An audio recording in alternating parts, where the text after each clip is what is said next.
Get out of here! People like you don't belong in this neighborhood." The words cut through the quiet street like a knife. A woman standing tall with arms crossed glared at the black family unloading groceries from their car. To her, they were intruders. To them, this was home. The stares, the whispers, the humiliation, it was all too familiar. But what she didn't know was that in just a few minutes, the tables would turn. Tell us in the comments, how would you react if this happened to you? Before we begin, hit subscribe. It's appreciated. It was a sunny Saturday morning, the kind that should have felt peaceful. Marcus and Alicia Johnson had just moved into their dream home, a quiet corner lot in a suburban neighborhood lined with freshly cut lawns and mailboxes decorated with flowers. For years, they had worked tirelessly, Marcus as a software engineer, Alicia as a nurse pulling long night shifts, saving every extra dollar to finally give their 2 kids, Jordan and Maya, the kind of safe, stable environment they never had growing up. The house wasn't just brick and walls to them. It was a symbol of everything they had fought for.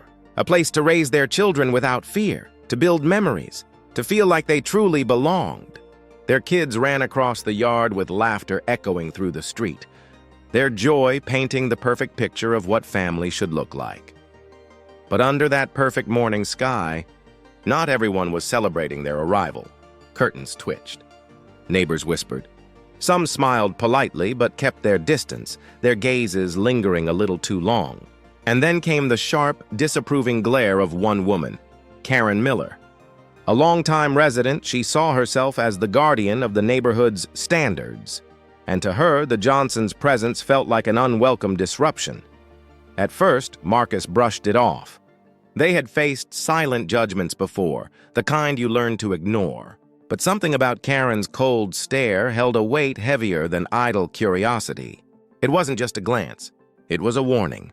The Johnsons unpacked boxes, their kids running in and out with excitement. Yet the uneasy air hung over them like a storm cloud. Marcus tightened his jaw, feeling that old, familiar question press into his mind. Would they ever truly be accepted? What would you do if you were in Marcus's shoes? Smile and ignore it, or confront the tension head-on? Because what started as a normal move-in day was about to unravel into something they could never forget.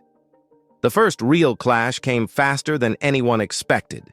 As Marcus carried a box from the car, Karen marched across the street, heels clicking sharply against the pavement, her posture stiff with authority she had given herself. She didn't bother with a greeting. Instead, her voice cut through the air like a blade. "You people shouldn't be here. This neighborhood isn't for you." Marcus froze, the weight of the box pressing into his arms. Alicia, watching from the porch, felt her chest tighten. The kids, sensing the tension, went quiet. The joy of moving into their new home was suddenly poisoned by the blunt force of rejection. Karen wasn't finished. She pointed toward the Johnsons' house as if drawing a boundary line. "We work hard to keep this neighborhood decent. You need to pack up and leave before there's trouble." Her words dripped with disdain, her voice carrying across the lawns for anyone nearby to hear. Some neighbors peeked through their blinds. Others lingered outside pretending to water their lawns, all watching but saying nothing. Silence became complicity, and that silence was deafening. The Johnsons were alone in the spotlight of humiliation. Marcus felt a storm brewing inside him. Years of swallowing comments, ignoring stares, and trying to prove his worth in spaces that treated him as less, it all came rushing back. His instinct screamed to defend his family, to remind this woman that they had earned their place just as much, if not more, than anyone else on that street. But he knew how easily words could be twisted, how quickly a confrontation could spiral. Instead, he set the box down carefully, his hands trembling slightly. Alicia stepped closer to him, her eyes locking on Karen with quiet strength. The children, clinging to her side, whispered questions they didn't fully understand. "Why is she so mad, Mommy? Did we do something wrong?" That question cut deeper than Karen's words ever could. It was the innocence of their children now under threat, their sense of belonging already fractured on their very first day. And then came the cruelest blow. Karen pulled out her phone, holding it high as though it were a weapon. "I'm calling the HOA right now. People like you don't get to lower our property values. You'll be gone before the week is over." The threat hung in the air like a thunderclap. Every second ticked louder. Neighbors stared, some whispering, none stepping forward. Marcus's chest burned with anger, but beneath it, a fire of determination began to rise, because what Karen didn't know, what none of them knew, was that the Johnsons weren't renters. They weren't temporary guests. They weren't outsiders who had stumbled into the wrong place. They were the ones who now had the power to decide the future of this very neighborhood. And in just minutes, the truth would leave Karen speechless. Karen's voice grew louder, her phone pressed to her ear as she paced back and forth like a guard dog protecting invisible borders. Marcus stood tall now, his silence no longer weakness but the calm before a storm. Alicia reached for his hand, grounding him, while the children watched with wide, uncertain eyes. The HOA president, Mr. Daniels, finally appeared, walking briskly down the street, clearly summoned by Karen's furious call. Neighbors leaned in, eager to witness what they assumed would be an eviction or a scolding. Karen waved him over with triumph flashing across her face. "Thank goodness you're here. These people are trespassing, lowering our standards. We need to put a stop to this right now." Mr. Daniels looked at Karen, then at the Johnsons, his brow furrowed with confusion. "Trespassing," he repeated slowly. He glanced at the moving truck still half full of boxes. "Karen, they're not trespassing. They're the new homeowners." Karen blinked, her expression faltering for the first time. But Daniels wasn't finished. He turned to Marcus, his voice measured but formal. "Mr. Johnson, Mrs. Johnson, thank you for finally joining us. We've been waiting for the new neighborhood association chairs to move in. Everyone meet the family who now owns not just this home, but the property deeds for this entire subdivision." The silence that followed was thunderous. Karen's smirk crumbled, her face flushing with disbelief.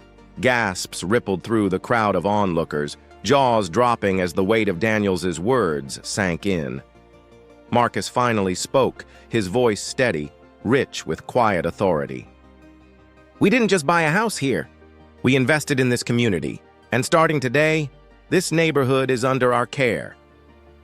Karen stumbled back, clutching her phone as if it could shield her from the truth. Her dominance evaporated in seconds, replaced by stunned humiliation.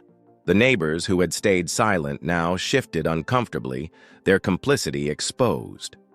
For the Johnsons, this was no longer about one insult, one confrontation. It was the moment of reclaiming power in a space where they had been told they didn't belong. What do you think Karen will do now? Apologize or double down in denial? Drop your prediction in the comments before we finish the story. Karen's face drained of color, her bravado slipping with every heartbeat. The woman who moments earlier barked orders now stood frozen, exposed before the very people she thought she represented. A few neighbors who had once pretended not to see began offering awkward smiles to the Johnsons, as though scrambling to erase their silence. But the memory of who spoke up and who didn't would never be forgotten. Marcus and Alicia didn't gloat. They didn't need to. Their very presence, their calm dignity, spoke louder than any argument could. Marcus placed a steady arm around his wife's shoulder, watching his children chase each other across the lawn again, reclaiming their joy as if nothing had happened. That moment, that laughter, was victory enough.